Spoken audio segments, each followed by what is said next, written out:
Hello, প্রিয় উচ্চ মাধ্যমিকের শিক্ষার্থীরা, কেমন আছো তোমরা? তো আজকে তোমাদের নিউটনীয় বলবিদ্যার বইয়ের একটা খুব গুরুত্বপূর্ণ প্রবলেম টাইপ। এটা হচ্ছে স্ট্যাকড ব্লকের প্রবলেম। ঘর্ষণ বলেরই এক ধরনের অ্যাপ্লিকেশন ফর্মেট এই প্রবলেমটা পাও তোমরা। তো এই প্রবলেমের মূল ফিজিক্সটা আমরা বোঝার চেষ্টা করব এবং কিভাবে সলভ করে এই টেকনিকটা দেখার চেষ্টা করবো। ঠিক আছে? সো আগে প্রবলেম স্টেটমেন্টটা আমরা একটু খেয়াল করি। সেটা হচ্ছে এ এবং বি দুটো বস্তু একটা টেবিলের উপর রাখা আছে। এ এবং বি দুটি ব্লক টেবিলের উপর রাখা আছে। উপরেরটা হচ্ছে এ ব্লক, নিচেরটা হচ্ছে বি ব্লক। এ ব্লক, এটা বি ব্লক। বি ব্লকে তুমি একটা ফোর্স প্রয়োগ করতেছো, অনুভূমিক ফোর্স। বি ব্লকটাকে তুমি অনুভূমিক ফোর্স দিয়ে টানতেছো। হ্যাঁ, বলা হচ্ছে সর্বোচ্চ এই এফ এর সর্বোচ্চ কোন মানটির জন্য বি ব্লকের সর্বোচ্চ কোন মানে টানলে এ ব্লকটা স্লাইড করবে না বা পিছলে যাবে না। ঠিক আছে? ইনফরমেশন কি কি দেয়া আছে? এ এবং বি এর যে মধ্যবর্তী তল তার একটা স্থিতি ঘর্ষণ গুণাঙ্ক, স্থিতি ঘর্ষণ গুণাঙ্ক এটা দেয়া আছে। এবং বি ব্লকটা যেহেতু টেবিলের সাথে লাগানো, তাহলে বি এবং টেবিলের ভেতরকার চল ঘর্ষণ গুণাঙ্ক, চল ঘর্ষণ গুণাঙ্ক দেয়া আছে। ঠিক আছে?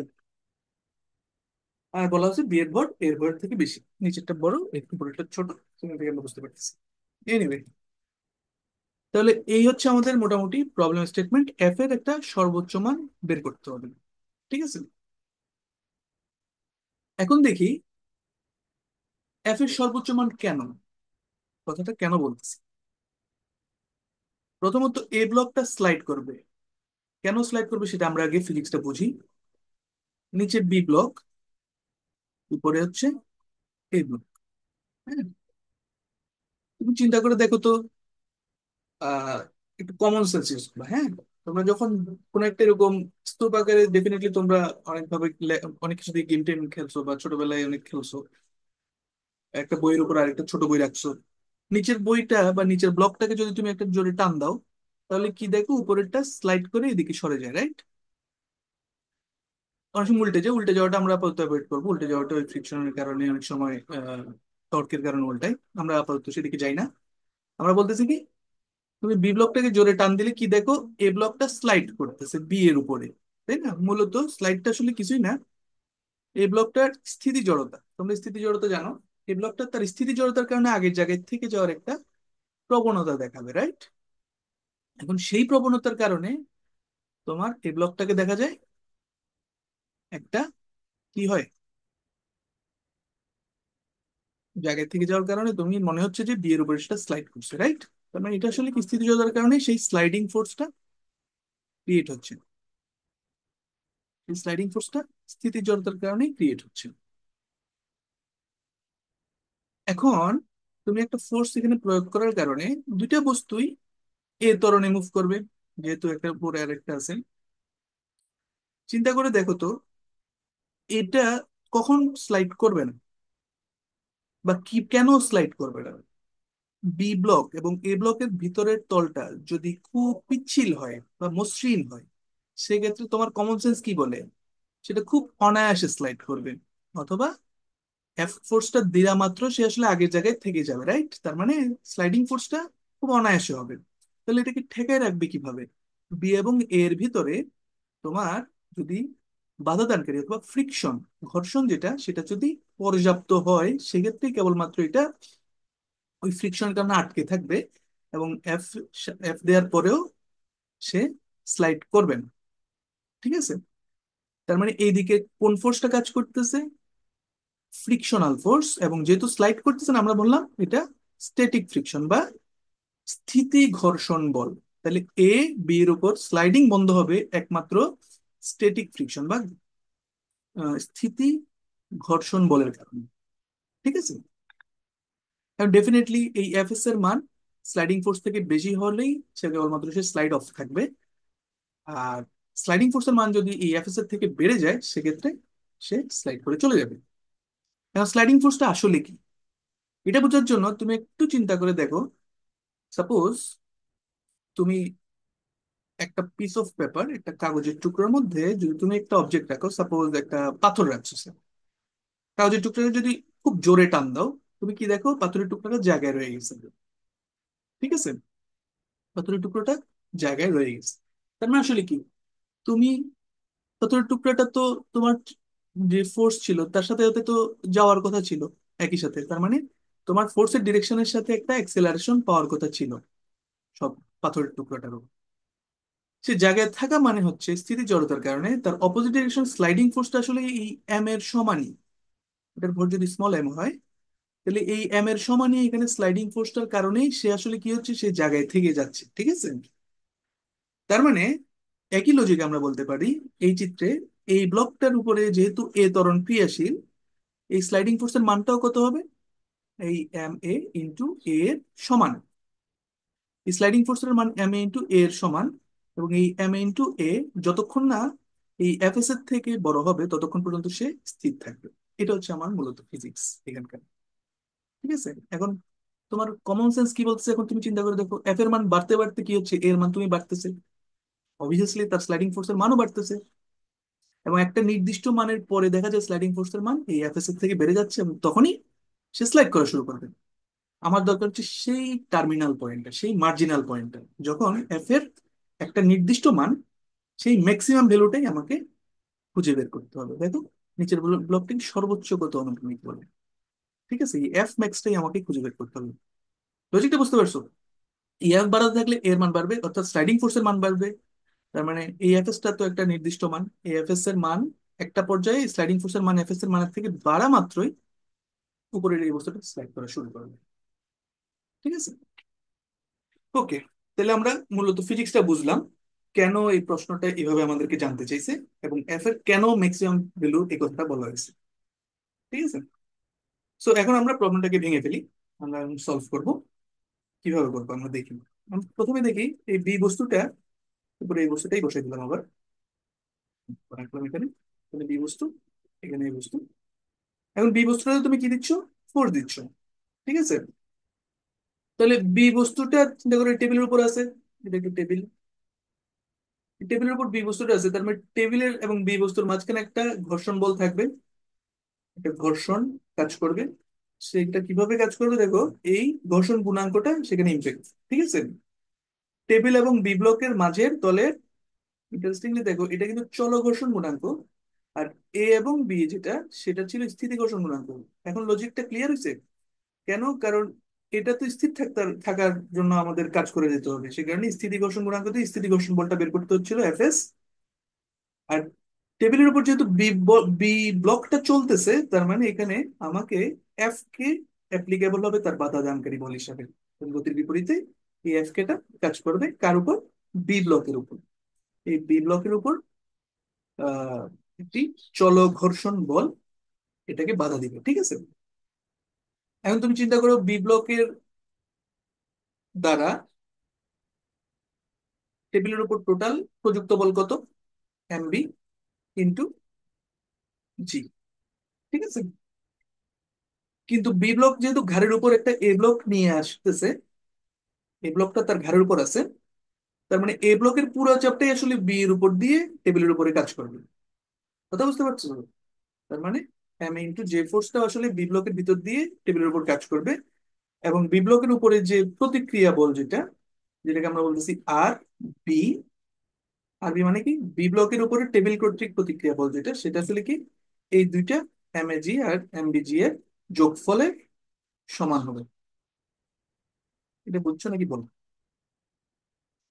এটাকে দেখো, তাহলে আমার তাহলে আর বি যেটা টেবিলের উপর, সরি টেবিল কর্তৃক বি ব্লকের উপর প্রযুক্ত প্রতিক্রিয়া বল, আর ফর রিয়েকশন, সেই প্রতিক্রিয়া বলটাকে আমরা বলতেছি দুইটা ভরের, দুইটা ওজনের যোগফল।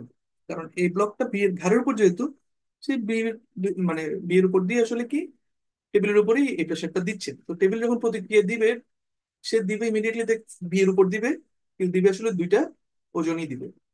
ওকে? সো এফ কে এর মান কত হবে তাহলে? ঘর্ষণ বল আমরা কি জানি? ঘর্ষণ গুণাঙ্ক মিউ কে ইন্টু প্রতিক্রিয়া বল আর বি। এটার মান কত? Mu K into M A plus M B into জি। সেটা হচ্ছে আমার এফ কে। ওকে, আমরা এখন স্লাইডিং ফোর্সের দিকে যাচ্ছি না, আমরা প্রথম অংশটা আগে ক্লিয়ার করি। বি কি পরিমাণ বল সে বাধা দিচ্ছে, এবং বি তে কি পরিমাণ প্রযুক্ত বল, সেটা দিয়ে আমরা ত্বরণটা আমরা খুঁজে বের করবো। তার মানে এখানে কি ত্বরণ কাজ করবে? একটা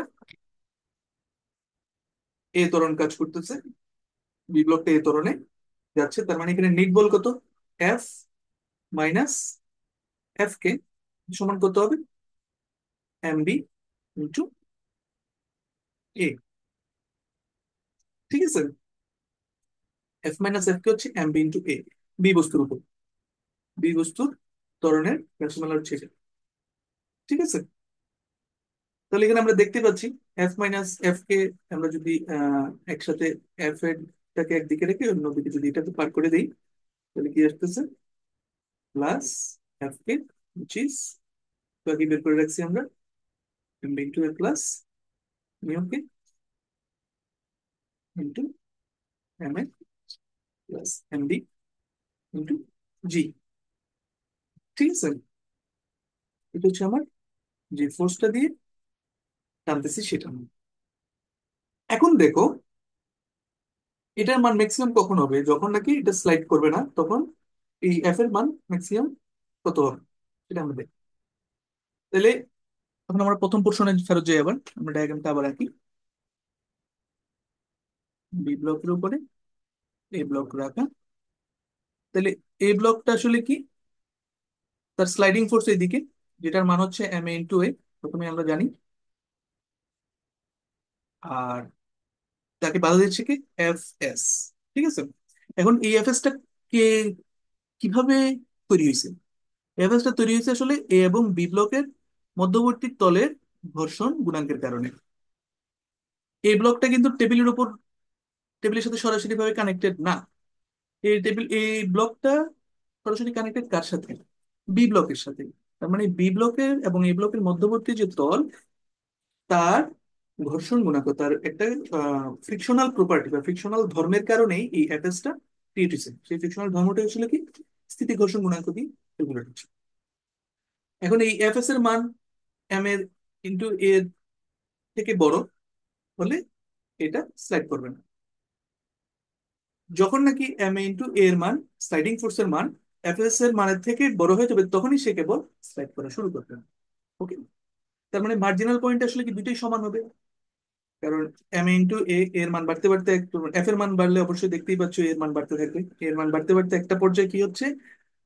এফ এস এর এম এ ইন্টু এর মান এফ এস এর সমান হয়ে যাচ্ছে, এবং তখনই আমরা বলতেছি এফ এর একদম ম্যাক্সিমাম ভ্যালু যখন এটা স্লাইড করবে না। বুঝে গেছে? তাহলে এফ, এটাকে আমরা বাংলায় লিখি যে এ না পিছলানোর স্লাইডিং শর্তে কি জানি আমরা? এফ এস এর মান greater than M A into এ। ঠিক আছে, এটা গ্রেটার দেন অর ইকুয়াল। তাহলে এটার এফ এস এর ম্যাক্সিমাম ভ্যালুটা কত হবে তাইলে? মিনিমাম ভ্যালু, এফ এস এর মিনিমাম, এফ এস না তো এম এ ইন্টু এ এর maximum value. That means M A into A F S এর সমান হলেই কেবলমাত্র এম এ ইন্টু এ এর ম্যাক্সিমাম ভ্যালুটা আমরা পাই, তাই না? অর্থাৎ এ এর ম্যাক্সিমাম ভ্যালু অর্থাৎ এফ এর ম্যাক্সিমাম ভ্যালু। ঠিক আছে, তাহলে আমাদের দরকার হচ্ছে এখন এফ এস টা বের করে নেওয়া। এফ এস টা কিভাবে বের করবো দেখো। এফ এস টা আমরা কিভাবে জানি? ক্রিয়া বলের সমান প্রতিক্রিয়া বল। ক্রিয়া বলটা কার উপরে? বি বস্তুর উপরে এ দ্বারা ক্রিয়া বল, সেটা কত? M into G.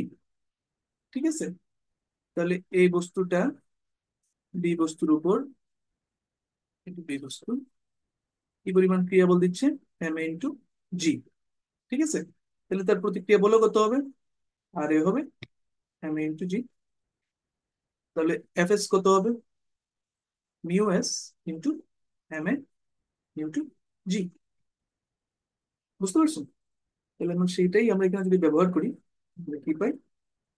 M A into এ সমান mu S into M A into জি। দুই পাশ থেকে যদি এম এ ক্যান্সেল আউট করো, আমরা এ এর ম্যাক্সিমাম বের পাবো।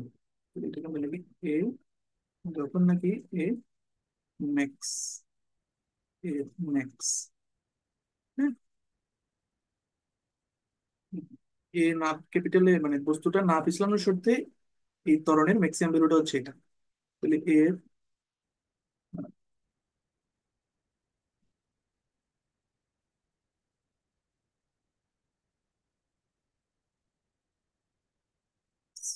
কত দেখি, ইউএস ইন্টু জি। ঠিক আছে, এখন আমার এর ম্যাক্স এর জন্য কি এফ এর ম্যাক্স পাবো। তাহলে এফ এর যে ম্যাক্স পাচ্ছি এ না পিছলানোর শর্তে এই সমীকরণে, এই সমীকরণে আমরা এর বদলে এর ম্যাক্স ভ্যালুটা বসাই দিই। সমীকরণটা লিখি M B into A max plus mu K into M A plus M B two G. Mu k plus M B into জি। এখান থেকে আমরা পাচ্ছি মিউ এস ইন্টু জি, সাথে এম বি গুণ হবে প্লাস মিউ কে সাথে M A plus M B into G. So এই হইতেছে আমাদের ফিজিক্যালি বের করা যে এফ এর সর্বোচ্চ কত মানের জন্য আমরা বের করলাম যে এ পিছলাবে না। এ না পিছলানোর শর্তে আমরা এ স্মল এ অর্থাৎ ত্বরণের ম্যাক্স ভ্যালুটা আমরা পেলাম, এবং সেটাই আমরা কি দেখছি বসানোর পরে আমরা এফ এর অর্থাৎ পুল, যে ফোর্সটা দিয়ে তুমি বি বস্তুটাকে টানতেছিলে তার ম্যাক্সিমাম ভ্যালুটা আমরা খুঁজে পেলাম। ঠিক আছে, আমাদের তাহলে এটাই ছিল প্রবলেমের স্টেটমেন্ট, যে সর্বোচ্চ এফ ম্যাক্স আমাদের জানতে চেয়েছিল। সো এই হচ্ছে আমাদের একটা প্রবলেম করার স্টেপস, কিভাবে আমরা প্রবলেম সলভ করছি এবং তার মূল ফিজিক্সটা কিভাবে আসলে কাজ করতেছে। তো আমি একটু রিক্যাপ করে দিচ্ছি তোমাদেরকে আবার। মূলত আসলে এই এই ডায়াগ্রামে, এই ডায়াগ্রাম ক্লান্তি হয়ে গেছে যদিও, এই ডায়াগ্রামটা আমাদের মূল আইডিয়াটা তৈরি করছে যে বি বস্তুটাকে আমি এফ দিয়ে টানছি। নর্মালি লজিক্যালি আমরা চিন্তা করে দেখি এটা কিন্তু বি এর উপরে দেখে স্থিতি জড়তার কারণে জায়গায় থাকবে। স্থিতি জড়তার কারণে থাকে আসলে কি, যে ত্বরণে তুমি ওটাকে টানতেছিলে বা যে ত্বরণটা ক্রিয়েট হচ্ছে এ এর, সে একই ত্বরণেই সে আসলে অপোজিট ডিরেকশনে ফোর্স যদি ফিল করে স্লাইডিং ফোর্স যেটা, সেটার কারণে সে থেমে যাচ্ছে বা থেকে জায়গায় থেকে যাচ্ছে। ঠিক আছে, যখন দুইটা তলের মাঝখানে একটা স্থিতি ঘর্ষণ বল এফ এস, তার মান ওই স্লাইডিং ফোর্সের থেকে বেশি হয় ততক্ষণ পর্যন্ত সে কি হবে, বি এর সাথে থাকবে, জায়গায় দাঁড়ায় থাকবে। যখনই স্লাইডিং ফোর্সটার মান এই এফএস কে ওভারকাম করে ফেলবে, তখনই সে স্লাইড করা শুরু করবে। এই ছিল আমাদের ফিজিক্স। ঠিক আছে, সেটাকে ব্যবহার করছি। তো প্রথমেই আমরা বের করছি এই পুলের মানটা, এই মানে যে যে বস্তু, যে বলটা দিয়ে তুমি এই বস্তুটাকে টানতেছো তার মানের ম্যাথমেটিক্যাল টার্মটা কিরকম হবে সেটা বের করছি। সেটা বের করে আমরা একটা ইকুয়েশন তৈরি করলাম। সেই ইকুয়েশনে দেখতেছি এই এ যেটা, তার ম্যাক্সিমাম ভ্যালুটা কত হবে সেটা বের করার জন্য আমরা ওই প্রথম যে ফিজিক্সটা আলোচনা করছি সেটা, এই না পিছলানোর শর্তে কি হয় সেটা আমরা দেখে নিচ্ছি। এর ম্যাক্সিমাম ভ্যালুটা কত হবে এবং সেটা আমার কত, সেটা আমরা বসানোর পরেই আমরা এফ এর ম্যাক্সিমাম ভ্যালুটা পেয়ে গেছি। ঠিক আছে, তো স্টেপ গুলো একটু ভালো মতো দেখবা আর ফিজিক্সটা বোঝার চেষ্টা করবো। ঠিক আছে।